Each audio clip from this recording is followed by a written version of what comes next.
going to talk about nausea and vomiting of pregnancy and hyperemesis gravidarum. This session is sponsored by Exeltis, but I'm going to give an overview of hyperemesis, nausea and vomiting of pregnancy, touch on the recently updated RCOG guidance, and then talk a bit about some of the medications in pregnancy that we use for this condition, as well as Zomvia. So, as mentioned, I'm one of the authors of the recently published RCOG guidance on nausea and vomiting of pregnancy and hyperemesis, and my PhD focuses on, firstly, the nutritional status of women with this disease, and secondly, how we can try to improve care for all women who suffer with it. So, as people who look after patients who are pregnant, you'll all be familiar with nausea and vomiting of pregnancy, which affects between 80 and 90% of the pregnant population. It starts very early in pregnancy, often before we meet these patients in secondary care, and typically peaks 9 to 10 weeks and then settles down in the majority of patients by 16 weeks gestation. The sickness is different for different patients. We know that the majority of patients, so 99%, will experience nausea. Just under 75% will have vomiting, and about half dry retch. Previously, this condition was known as morning sickness, but we now have good evidence to suggest that the symptoms are not seen just in the morning, but throughout the day. So what's the difference between nausea and vomiting of pregnancy and hyperemesis gravidarum, or HG? Well, hyperemesis gravidarum describes the very end of the spectrum of the most women with the most severe disease. So this is 3.6% of the pregnant population. And what's important to recognise for these patients is that 1 in 5 of them will have symptoms throughout their whole pregnancy. So we expect in most cases of nausea and vomiting of pregnancy, symptoms to improve by 16 weeks, but 1 in 5 women with HG will suffer into their 3rd trimester. I've put here the international consensus definition, which we have incorporated into the recently published guidance. This was published by the group in Amsterdam, who brought together international experts to try and determine a definition that would ensure that as many women as possible get the right diagnosis and access to appropriate care.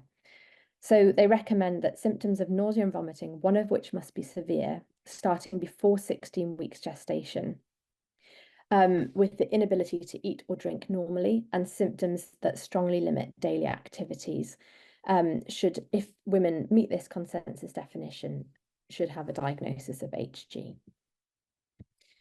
So when we talk about vomiting of pregnancy and HG, it's quite difficult to ensure that we're using a similar way to try to determine the severity of these patients.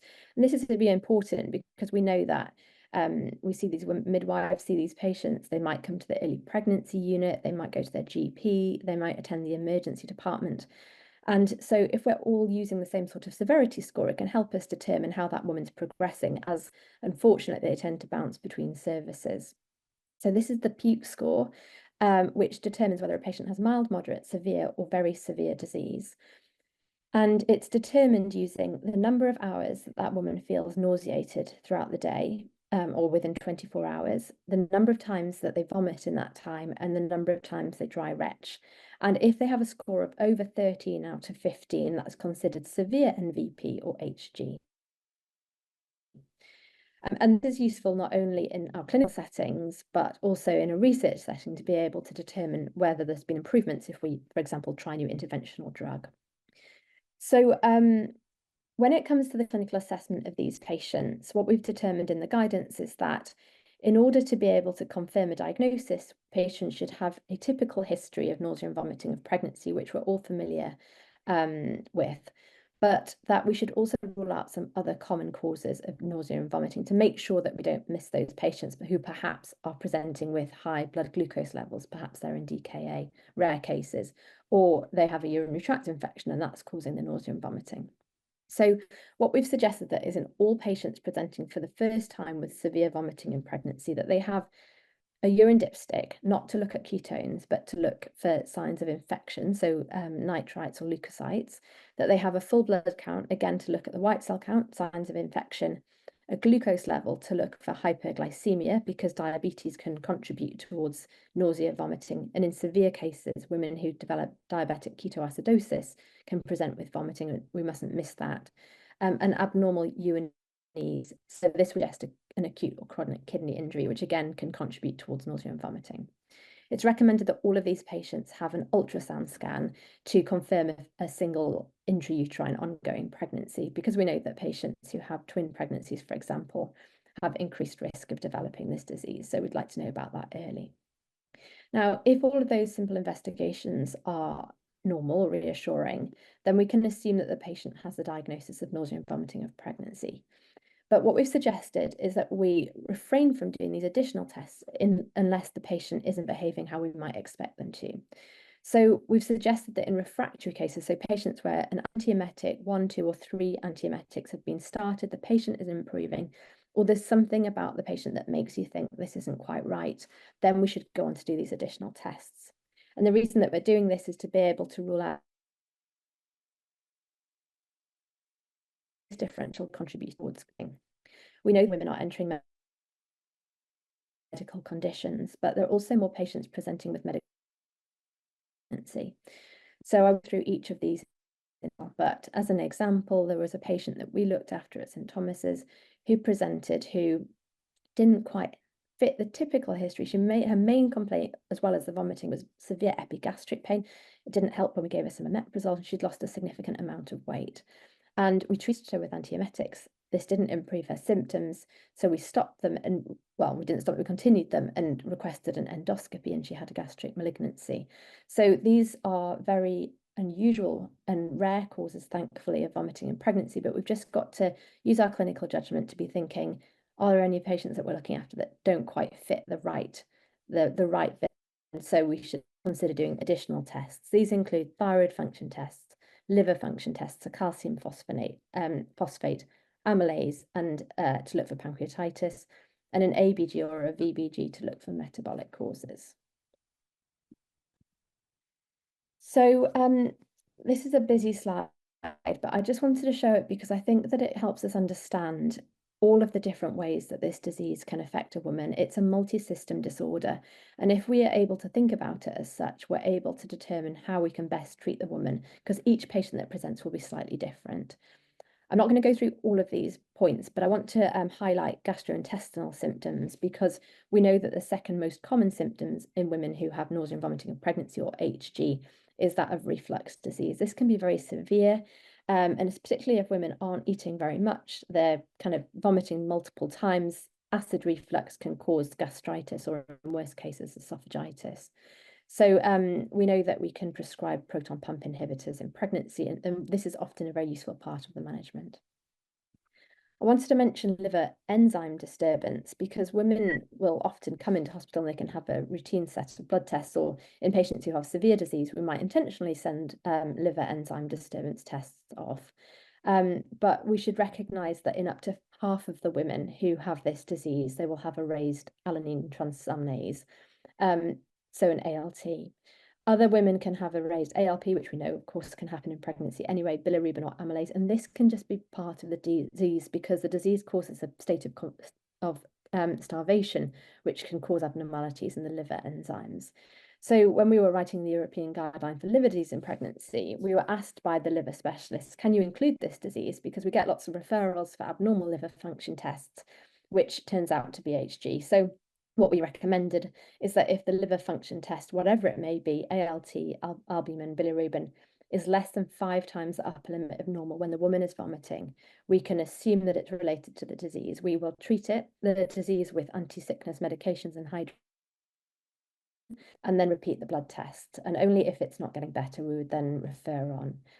Of course, in caveats in medicine, if you're worried about the woman and there's some symptoms that you think aren't quite in keeping with HG, then refer them anyway. But it's something to be aware of. We know that there's an increased risk of venous thromboembolism in these women. It's 2.5 times increased that of women who are pregnant otherwise. And we would recommend using the RCOG guidance to determine whether they should be given VTE prophylaxis. We recommend that all women admitted to hospital should be given it, but also they should be given it in the community if they score 1 for having hyperemesis in the first trimester or second trimester, but they have another risk factor, whether that is raised BMI, whether it's immobility, or other things that feature on the RCOG guidance. So if you score 2, then we would recommend that in this circumstance, they would have VTE prophylaxis earlier on in pregnancy. These here, vernicase encephalopathy and arrhythmia, central pontine myelinosis, and acute kidney injury are more severe complications of the disease. Vernicase encephalopathy results as because of thiamine or B1 deficiency. In patients where they become starved significantly, low enough to have vitamin B1 deficiency, we know that half will lose their pregnancy, and some of these women will be left with residual cognitive impairment. In my opinion, this is preventable, provided that we prescribe thiamine or Pabrinex or whatever vitamin B complex we use in hospital. So if patients have been admitted, we try to replace these vitamins. And if they're at home and they have continuous vomiting, we try and ensure that they're prescribed thiamine. Arrhythmias result from low potassium levels in patients who are particularly dehydrated and have acute kidney injury. And central pontine myelinosis can occur when a patient presents with low sodium levels because they've become very dehydrated, and they come into hospital and the sodium level is corrected too quickly. So that can affect the osmolalities and the water shifts in the brain, which can cause cognitive impairment. So in terms of these complications, what we recommend is having, if patients are in hospital with severe disease, they should have a blood test every day to look at their urea and electrolytes. So checking the potassium, checking the sodium daily to make sure that it's not being corrected too quickly and that any low or high potassium is being checked. So they're the physical complications, but there are also a number of mental health complications associated with this disease. And this is a study that we did back in 2021, where we worked with the BBC and the UK charity Pregnancy Sickness Support to study all of the women who had suffered with HG. So the survey went out, and within 3 weeks, just over 5,000 women had replied. And some of the findings were quite distressing. 5% of these women had terminated a wanted pregnancy because of the disease. 6.6% of them experienced regular suicidal ideation. And these numbers are bad enough, but we know that a primary school teacher last year took her own life, and her family are now doing a lot of advocacy work. She was a lady who had no mental health problems but had struggled to access care. When she had been able to access an antiemetic therapy, she was inappropriately advised that she would have already caused harm with that medication to her unborn child. And she was very low in mood and very sadly took her life. So we've got a lot of work to do in terms of ensuring that all patients get good access to guideline recommended care. When we looked at the risk factors for these adverse outcomes, you can see here it makes sense that the more sick a woman is, the more likely they are to have a bad outcome. Those with poor functional status, so those who are bedbound, who can't look after their pre-existing children, who can't go to work and earn a living, really struggle. And those who experience poor quality of care, which again is very upsetting as a healthcare professional, because we're all here to try to provide best care for the patients. But those who feel dismissed, not listened to, really struggle with this condition. So to touch on the management, this is a summary of the RCA, and you'll be familiar with the first-line medications. These are largely antihistamines that were present in the 2016 guidance. The second-line and third-line medications, so metoclopramide, domperidone, and ondansetron, haven't changed, nor have steroids as third-line medications. The difference is the introduction of Zomvia, which is a combination of doxalamine and vitamin B6 that I'm going to come on to talk about in a bit more detail in a moment. So some key points in terms of changes in the guidance is that it was recommended that if a woman is vomiting, we start a first-line antiemetic. If they're not responding, we add another antiemetic because we know that they all work slightly differently. Rather than take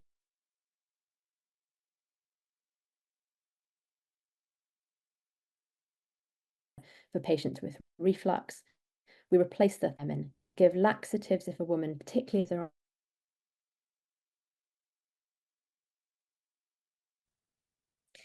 So the key changes, as I mentioned, on the mission to prescribe metoclopramide for more than 5 days, removing the use of ketones for the management of nausea and vomiting of pregnancy. And also, if you look at section 5 of the guidance, you can see that we've developed these treatment algorithms for primary care, emergency care, early pregnancy unit, and inpatient care to make sure that basically each algorithm kind of gives the patient the same care regardless of which sector they end up in.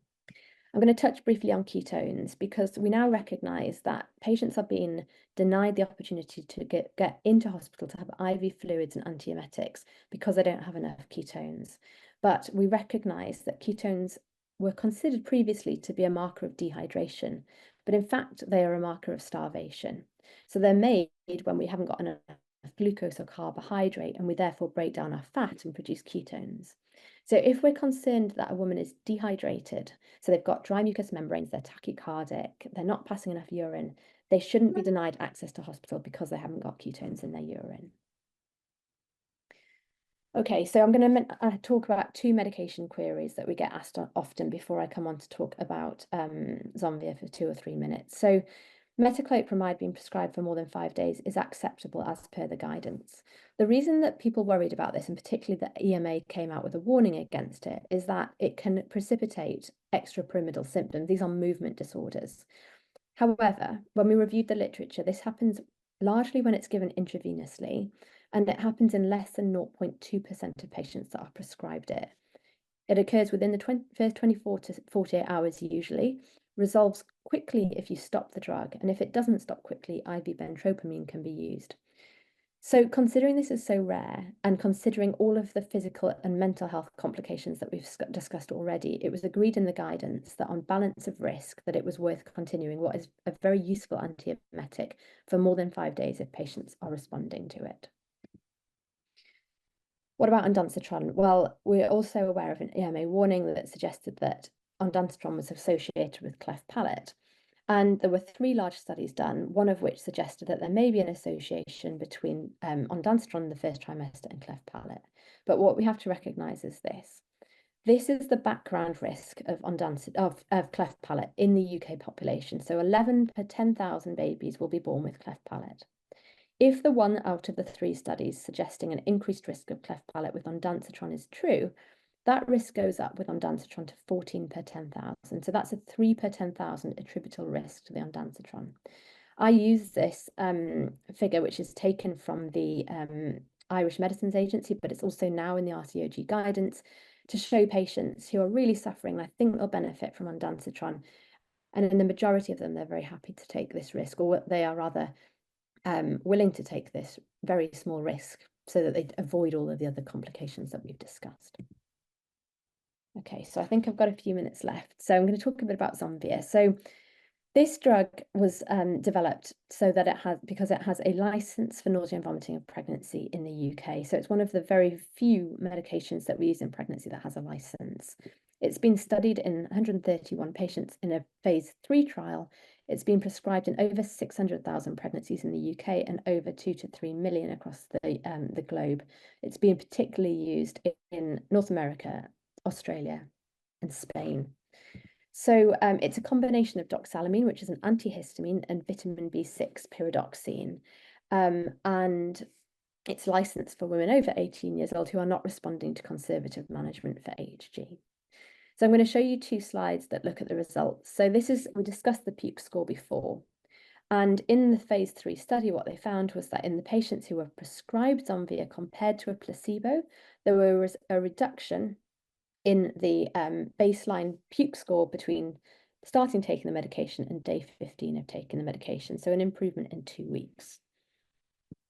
They also very importantly looked at quality of life, and they also demonstrated that the use of Zomvia was associated with improved quality of life scores.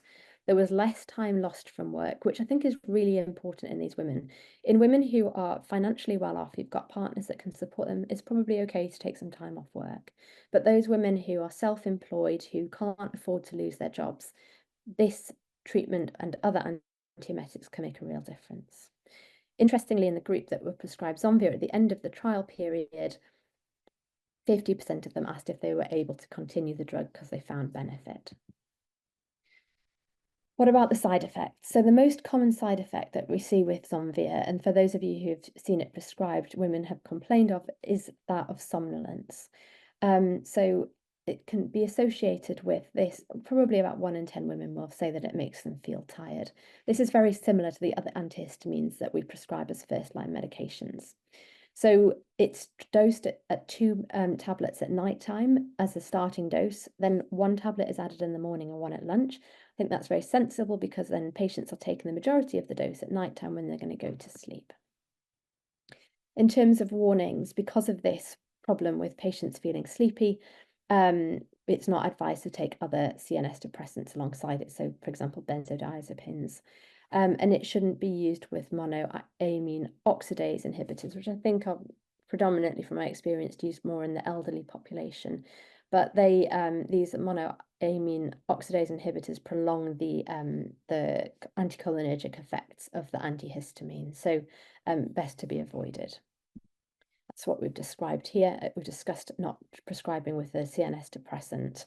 And in some not small number of cases, it can cause a false positive urine drug screens in some of these drugs that we screen for in maternity. So if you're prescribing or it's being prescribed and you get these positive tests, which is, you know, a small population, but it's worth being aware of this. We have a lot of data for pregnancy with Zonvio. It's probably the most studied anti-sickness medication in pregnancy for nausea and vomiting. So that's very reassuring. There are fewer data for breastfeeding, but it likely is that it will cross the breast milk. So say the woman gets pregnant again while breastfeeding a previous child, it's advised that we just look out for sedation in the nursing infant. Particularly if they have a respiratory system problem where they have breathing problems. There are no good evidence to suggest that it affects fertility, but these studies are only in rats, and I don't think we can extrapolate them, but there's no physiological reason that we would be concerned about fertility. Okay, so I'm going to stop here on my last slide, which outlines how we administer the drug. So like I mentioned before, for 2 days, you take 2 tablets at night. If this isn't enough, you add 1 in the morning and 1 at lunchtime. And the team at Exeltis have some of these, which I think are very helpful for the clinic to be able to hand out to the patients.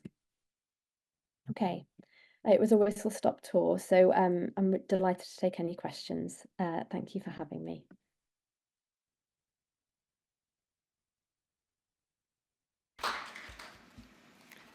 Okay, any questions? Oh, we have a question. It's Mary. Sorry, Mary, a midwife from Bristol. I freely admit I don't know a lot of antenatal, you know, and what more maybe would, but the Zonvio really, is it that life-changing? It seems to be, because I remember back in my early career, I looked after severe hyperemesis and it was just grim, beyond grim. And I'm just thinking, is that absolutely, how brilliant is that, really life-changing? I think that it is an effective drug. It's a first-line medication. I think for women who have nausea and vomiting in pregnancy, it can be very effective and it can be life-changing if you are therefore able to look after your children and go to work, so on and so forth. There are no head-to-head trials with the other first-line antiemetics, so we can't say that it's more effective or less effective than the propionparazine as an example. My experience in patients who have severe disease or HG is that 1 tablet is never enough. So we have to add a combination of first, second, and potentially even third-line medications before we're going to see a significant difference. Thank you. Okay. Any other questions? I just wonder where you tail off the drug. Do you wait for the symptoms to go down and then kind of go to the two at night, or how does it work? I think that a good question. Patients will get better at different times, as we know. So I think tend to wait. Some women will get better, 14 weeks they're feeling better. Some of them it's going to take till 26 weeks. So I wait for them almost to come to me and say, I'm starting to feel better, I'm ready to down titrate these medications. And then what I tend to say is, are you someone who has worse symptoms in the morning or in the afternoon or in the evening, and take away the one that you need the least. So very individualized and titrate it down that way. The question here. Yeah, I was just going to say thank you so much. It's such a neglected subject and causes so much misery for many, many women. And I'm thinking my question is around how do you get the information out to pharmacists, to GPs, because actually that's where at A&E where women are often presenting before they've even made contact with maternity services, and can often be dismissed at that point. It's a really good question. I think this is a lot of our life work, isn't it, going forward, ensuring that all women access the same care. We held a policy lab at the King's Policy Institute last year, and Professor Leslie Regan came to that policy lab and supported us trying to get this into the women's health strategy, which allowed us to access some of the people that would help us to try and make sure that all the key stakeholders were aware of the right guidance. And the consequence of that is that the recently published guidance has got these algorithms at the end where we have care in the emergency department, care in the early pregnancy unit, and all of the colleges have co-badged algorithms. So as a result, the emergency medicine team invited us along to their conference to talk about it. So I think we're going to try from like a kind of RCOG point of view to try and get out. But I think the people on the ground, it's empowering the women, I think, to be able to say, you know, guidance exists. If you go to your GP and you're struggling to access care, signpost them to the guidance. It's okay. Because as you know, it takes a lot to assure a woman that it's okay to take these guideline recommended treatments in pregnancy. But I think it's a team effort.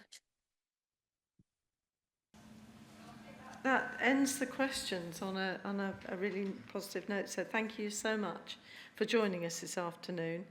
And I know that people will be watching this video because it goes out with the package. So that's fantastic. And the word will get around. So thank you so much. Okay. A round of applause.